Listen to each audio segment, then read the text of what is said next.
Buenas tardes, soy José Manuel Sánchez Durán.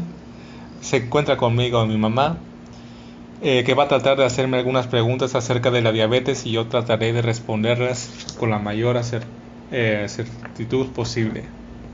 Pues bueno, eh, ¿qué, se- qué, qué dudas tienes acerca de la diabetes? Em, ¿Cuáles son los tipos de diabetes que hay? Bueno, ahí está la diabetes tipo 1, que se trata más bien de una enfermedad autoinmune en la que el sistema inmune, eh, en lugar de atacar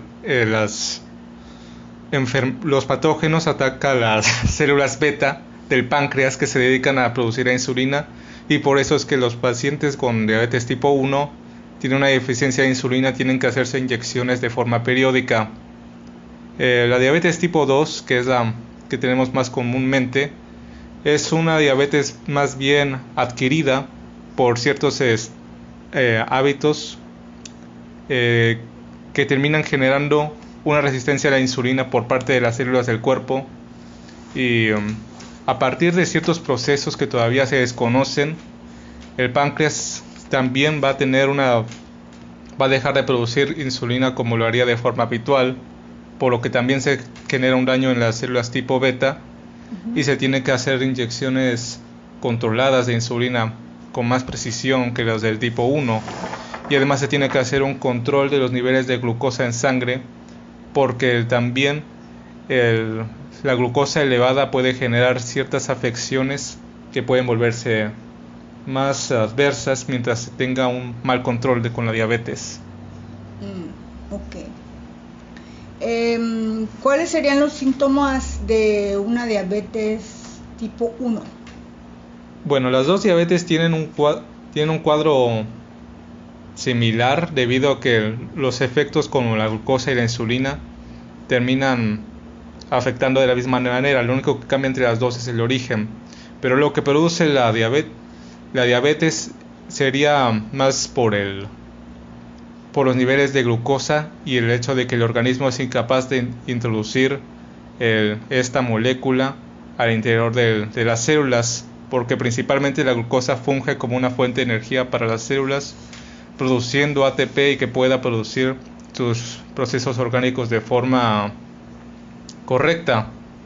Lo que hace la insulina es lo que hace la insulina es introducir estas moléculas de glucosa al interior de la célula, así que por lo tanto la insulina es un mediador para este proceso. Cuando la insulina no es capaz de introducir las moléculas, se producen altos niveles de glucosa en sangre cuando uno consume alimentos. Lo que produce estos altos niveles de glucosa, entre otras cosas, es aumentar la presión osmótica en el flujo sanguíneo, introduciendo una mayor cantidad de agua. Esta es la razón por la que el paciente diabético va a tener una tendencia a ir varias veces al baño sin ninguna razón aparente. Supongo porque te da sed, ¿no? Sí, esa es otra cosa. Aparte del hecho de que el organismo es por la que la glucosa aumenta la presión osmótica y saca un montón de agua de la célula, deja deshidratada el tejido del organismo. Es por eso que el paciente, además de orinar mucho, también tiene que tomar mucha agua, Sí. para reponer los niveles de agua que está sacando la glucosa. Okay. De la misma manera que uno, cuando toma mucha sal, tiene el mismo efecto químico sobre la célula.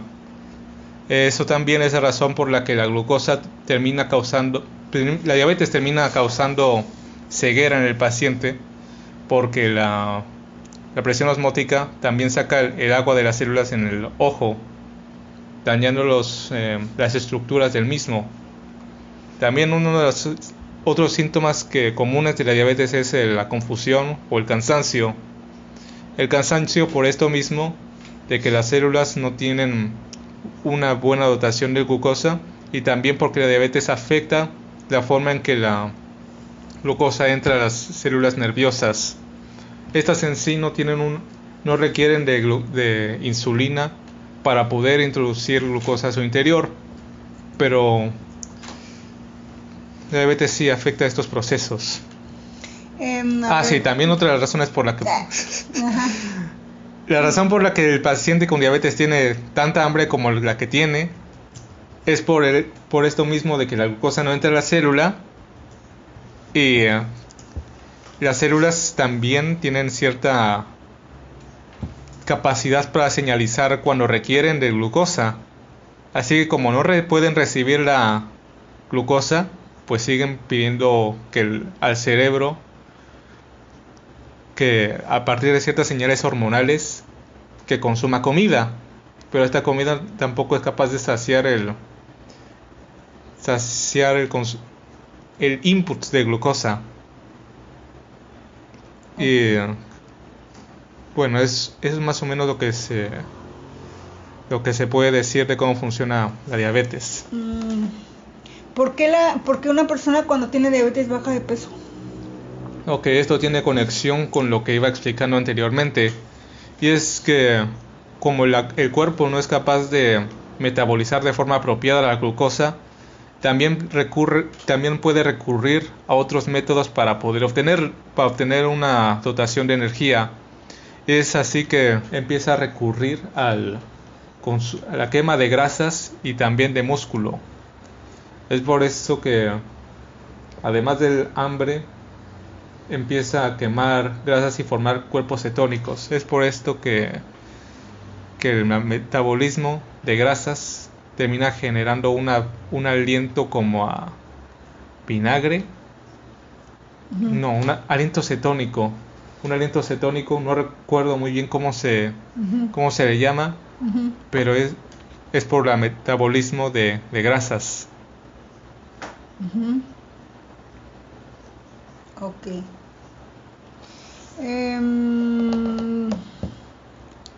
O sea que, a ver, cuando la persona ¿cuántos tipos de...?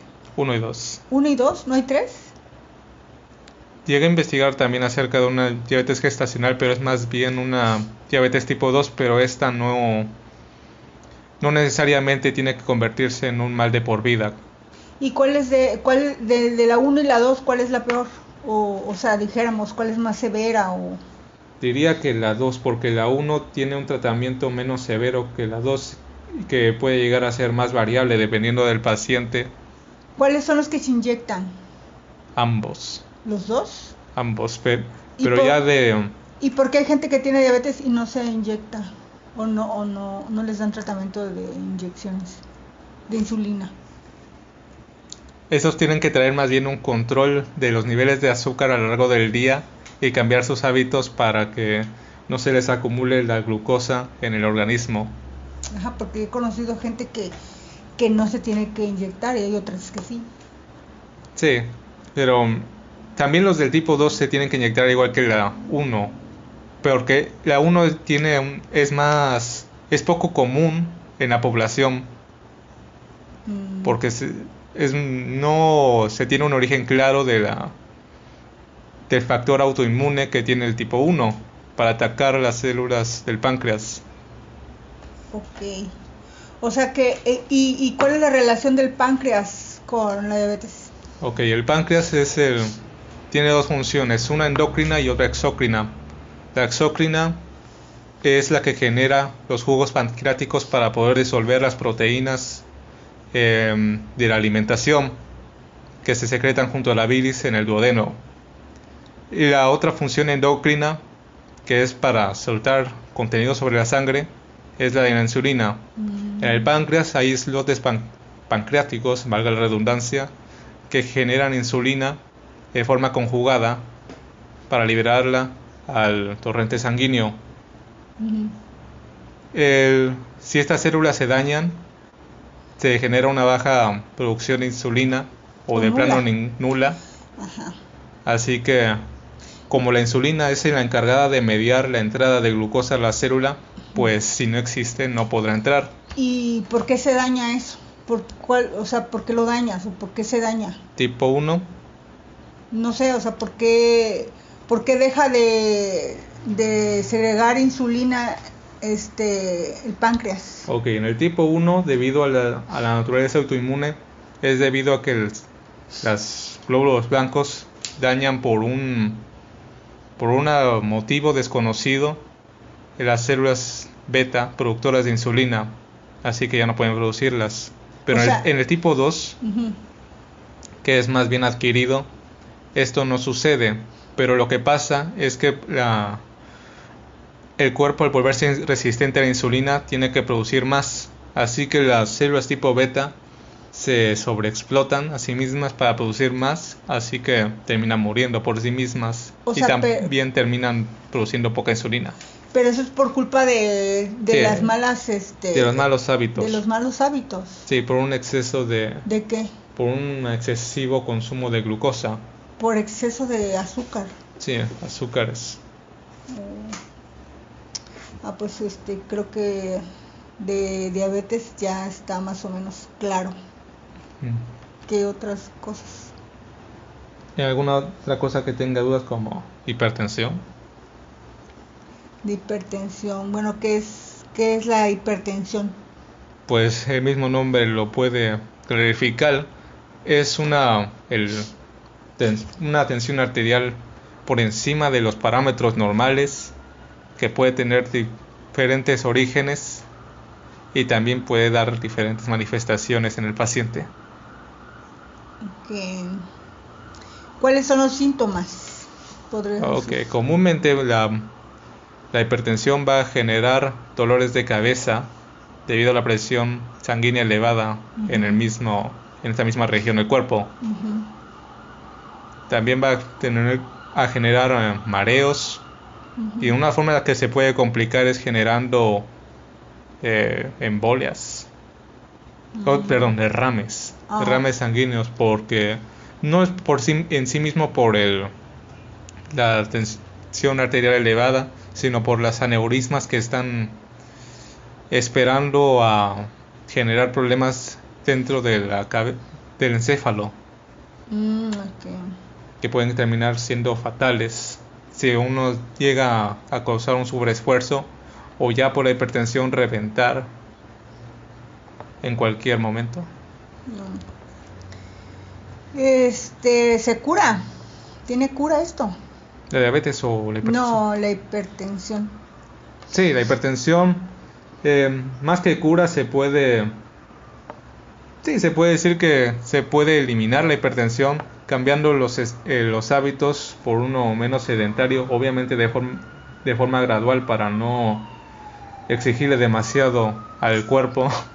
Sí, pero si eres hipertenso de ese ejercicio, no vas a rendir como alguien que no tiene hipertensión. Puede ser para comenzar. Peligroso. Sí, puede llegar a ser peligroso, en especial porque una de las implicaciones de la hipertensión es la formación de arteriosclerosis, o sea, esos tapones de grasa en las arterias. ¿La hipertensión? Sí. El cuerpo tiene que esforzarse un poco más para poder sobrepasar esos bloqueos de grasa. O sea, en caso de que tengas colesterol, ¿no? Colesterol, sí, obesidad. Sí, las arteriosclerosis están formadas aparte de colesterol de triglicéridos, que gracias a perdón, que se me fue un poco la idea.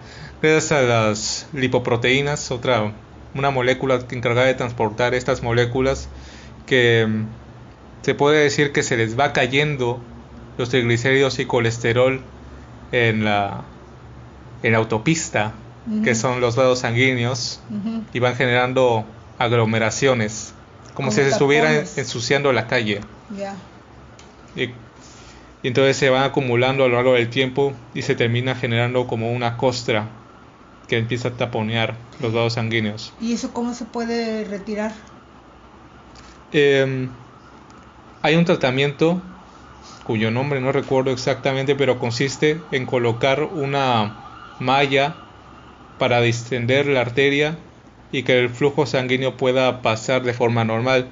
La forma en que se colocan estos aparatos es a través de la arteria femoral, cursando todo el camino hasta la arteria en cuestión que tenga este taponamiento. No, bueno, yo me refería a naturalmente. Naturalmente. Se puede, o sea, o ya no. Se o tiene que... eventualmente puedes deshacer eso. Se puede ir deshaciendo, pero no se puede quitar totalmente. En especial cuando se trata de un taponamiento, una arteriosclerosis de mayor grado. Porque mientras se van disolviendo, puede generar fragmentos que pueden causar también derrames en el encéfalo. Que es más común que se generen estos taponamientos en las arterias carótidas que llevan directamente al encéfalo. Y es un mayor problema si es la carótida interna, porque la externa, los vasos sanguíneos pueden verse menos comprometidos porque tienen más ramificaciones. Pero si es en la carótida interna, los vasos sanguíneos son de mayor calibre y tienen menos ramificaciones, así que son más fáciles de taponear con fragmentos que se desprendan de la arteriosclerosis en la carótida común. Ok, pero eso es por la hipertensión.